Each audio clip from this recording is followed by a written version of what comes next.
let's talk about William and Kate, because obviously they are the future. They're also so important to how the monarchy is presenting itself. Are they doing enough? I know that there's Earthshot. I know that there's the occasional this, that and the other. I know they want to raise their kids, but, the reality is about what their life has ahead of it. Do you think that they could start to step up a bit more, to start to be doing something every month, let alone a couple of weeks, that is really big and really visual and really impactful?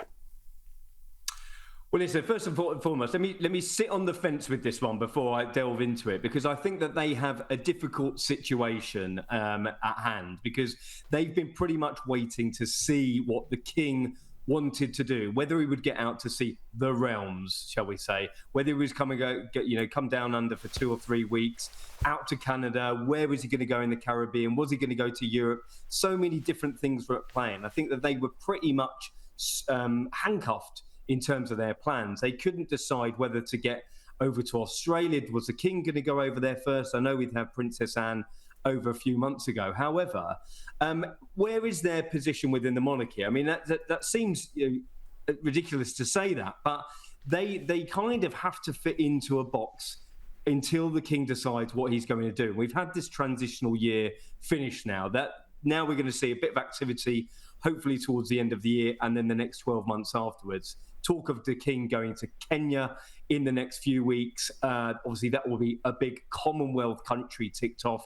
Obviously, the relationship due to his late mother finding out that she was going to be the monarch when she was in Kenya. However, what are Kate and William doing? We saw William over in New York just a couple of days ago. It was a bit of a damp squib. There wasn't a real big lot of interest from the UK or the New Yorkers or the US side. No Kate with him. You didn't get the glitz and glamour. When I was in Boston with them last year for the Earthshot Awards, it was fantastic. I kind of think, unfortunately for William, you need Kate there to give it a real big push. Unfortunately, he needs a bit of the glamour. I mean, I get on with him. I think he's a great guy. He's a great ambassador for our country and the Commonwealth. However, without Kate, it's undeniably going to be a few notches down the run of the news list, so to speak. So if she doesn't go to Singapore with him for the next Earthshot Awards, what does that mean? What does it look like? I mean, undoubtedly, they want to create a different environment for their children. They've wanted to be for them during the school holidays and taking them back to school. That's why we didn't get William over to cheer on the Matildas or the Lionesses in the final. And so where does it leave them? Hopefully, we're going to see a bit more activity, because there are sort of rumblings sort of inside and outside the palace wall that are they doing enough? Are the Prince and Princess of Wales stepping up to the plate as we know that they should be? And I guess we just got to wait and see, haven't we? Yeah, I mean, look, international travel becomes a double-edged sword, because as soon as you suggest it, as soon as anyone states a public position about the importance of dealing with climate change, well, then immediately it's, well, how many kilometres did you fly and in which private jet and all the rest of it? But the reality is they have to be the advanced team. They have to be the advanced team that make it around the world. And I get that they want to raise the kids as normal as possible. But if one of them's going to be the king and the rest have prince and princess and you live in a castle, it's not entirely normal, no matter how big or small the other thing is. Now, do you put much validity into the reports now that apparently Kate and William just do not care anymore about Harry and Meghan? They're not really planning on responding to things, dealing with things, keeping an eye on what's happening here? I mean, listen, we've all managed to just catch our breath over the last couple of years. I mean, it was literally scandal after infighting after scandal. I mean, we kind of had enough of it, haven't we? And I mean, you can imagine that they have as well. I mean, the fact that is, the train is moving a little bit faster now. We've had the sort of wheels of change grinding into position. Again, the language of Buckingham Palace has changed. We've had the year anniversary of the Queen's passing. And now, what are we going to see over the next few months? That includes Harry and Meghan as well. I mean, Harry and Meghan were over in Dusseldorf just a few days ago, again, for the Invictus Games. You saw a bit of it over here. I don't think it was as a big deal as when Harry was within the royal fold, so to speak.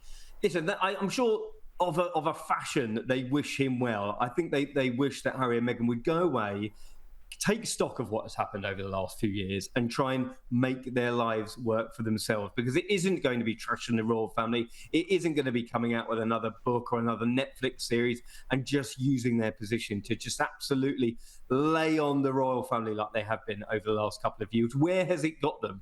It certainly hasn't got them, curried favour with the Netflix executives or the Spotify chiefs, because deals are falling off all over the place. Where are their friends in California? Where are their friends over in the UK? And I think that there's going to be bigger fish to fry, aren't there? You talk about William and Kate stepping up to the plate. Well, that is exactly what is going to have to happen. I said about the King being 75 nearly. He's a sprightly 75, but his days of big international travel, of this relentless schedule that he likes to give himself whenever he's touring, are not going to last forever. And it's going to be up to William and Kate to take the mantle. And Harry and Meghan don't fit in the picture when that's concerned. Yeah, I also get a bit of a sense that they need to rip the Band-Aid off in terms of giving interviews. I mean, clearly these are, charming, smart people, but there is this eternal fear that if they sat down with someone like yourself, well, obviously you're going to ask about the brother you don't talk to anymore. If you sit down in front of a television camera, again, the same thing's going to happen. The only way to sort of snuff out that fire is to not talk about it all day, every day, but be available to it so eventually the question becomes boring.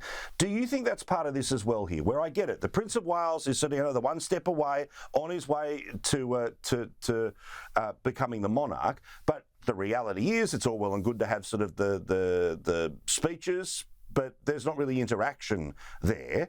Do you think that they've got to sit down and actually do an interview sometime soon? Because it feels like to me, the longer they put it off, the bigger the impact when they respond to everything that's come their way the past couple of years.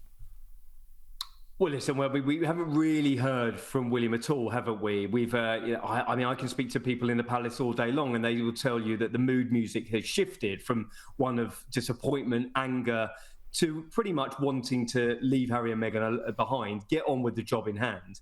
Again, that might be moving more slowly than he would have wished or Kate would have wished. I think we're going to see some more activity, certainly in the next few months.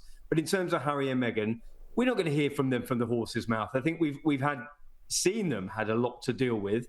They've taken the tact of not saying anything and just let Harry and Meghan rise to the sun and burn out, as you will, because how much more can they say? How much more damage can they do? And I think there's been a sort of rowing back of opinion on them. Everybody may have said that Harry had an opportunity and a right to give his side of the story, but once it became, day after day, week after week, it was just getting a bit tiresome. So, listen, I think he needs to kind of step back, take a stock of what's happened over the last couple of years, and so William will as well. And that will speak volumes through his work, I imagine. He might we might get a book out of him somewhere down the line. We might get a proper, honest interview, because I don't think we've had those concepts even muted, whether it's from the palace or from himself, about how he really feels about his brother. But I can tell you, sort of the people that I speak to day to day are pretty much saying the anger has dissipated, the disappointment has dissipated. It's about trying to get on with his own life now and trying to better himself and try and work towards the sort of the king and country, as it were. Russell, awesome to talk to you. All the best. Continue on with the hardcore job of trying to keep across multiple people who sometimes want to talk, often don't want to talk, but you're the bloke who gets the story. Appreciate it. Anytime, mate. Thank you so much.